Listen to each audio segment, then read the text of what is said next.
तो बेटा आप सभी इधर रहते हैं वो अपना काम करें। इसके अंदर आपको जो चीज थी, जब शुरू से मैं एक बार वापस रिपीट कर रहा हूं कि आपका जो परसेंट इंडेफिनिट था, परसेंट इंडेफिनिट के अंदर हमने ये चीज सीखी थी कि जो आपका जो पहचान है, सबसे पहले पहचान के अंदर हमने बात की, जैसे कि इसके अंदर यदि हम बात करें,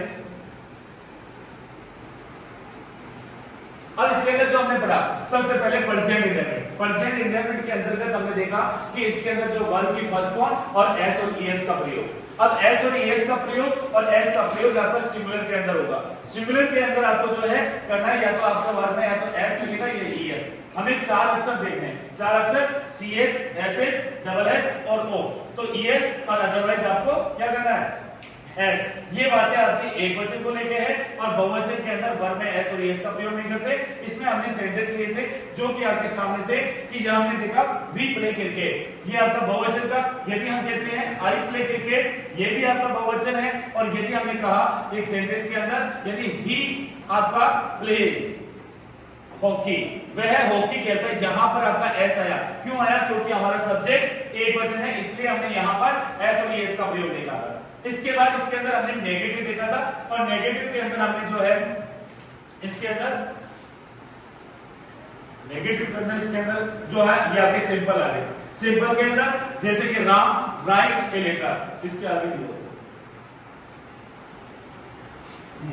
अब यहां पर नेगेटिव की जैसे हम बात कर रहे हैं तो नेगेटिव में आपको क्या हो रहा है, हेल्पिंग वर्ब जो आपकी आएगी वो डू एंड डज आएगी। यदि आपका सब्जेक्ट एक वचन है तो आपकी क्या होगी, डज। बहुवचन है तो डू, उसके बाद नॉट और फिर मेनर के अंदर फर्स्ट फॉर्म।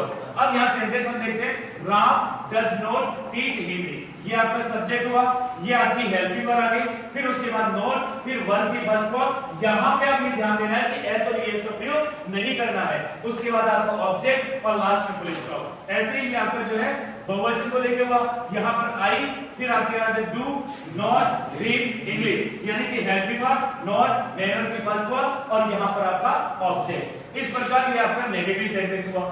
ठीक है, ये बात हमारी किसके अंदर होगी, प्रेजेंट इंडेफिनिट की। उसके बाद आपका जाता है प्रेजेंट कंटीन्यूअस। प्रेजेंट कंटीन्यूअस के अंदर हम क्या देखते हैं कि आपकी पहचान क्या हो रही है, आपकी जो है रहा है, रही है और रहे हैं। हेल्पिंग वर्ब के अंदर आपका हो जाता है इज एंड आर। यदि सब्जेक्ट आपका एक वचन है तो आपका इज, बहुवचन है तो आर, सब्जेक्ट आई है तो एम और प्लस मेन वर्ब के अंदर फर्स्ट फॉर्म में आईएनजी का प्रयोग। और पहचान रहा है, रही है और रहे हैं। वे खाना खा रहा है, वे बाजार जा रहा है, वे क्रिकेट खेल रहा है। तो वहां पर राम एक कहानी लिख रहा है तो Ram is writing a story. Is जो है सब्जेक्ट के अनुसार आया और आई के अनुसार एन का प्रयोग और दे के अनुसार आर का प्रयोग। मेन वर्ब के अंदर फर्स्ट फॉर्म में आईएनजी, ऑब्जेक्ट ईटीसी। ये हमारी किसके अंदर हुई, प्रेजेंट कंटीन्यूअस को लेकर। उसके बाद हमारा जाता है प्रेजेंट परफेक्ट।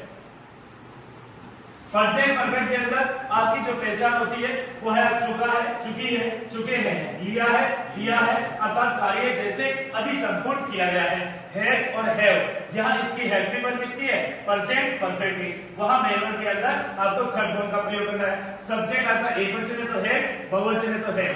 तो Ram has written a letter, यहाँ आपका सब्जेक्ट हुआ, फिर आपकी हेल्पिंग वर्ब हुई और वर्ब की थर्ड फॉर्म हुई और फिर इसके बाद ऑब्जेक्ट और लास्ट में फुल स्टॉप। यानी कि Ram has written a letter. यदि इसका नेगेटिव है तो वहां पर क्या हो जाएगा, इसके अंदर आपको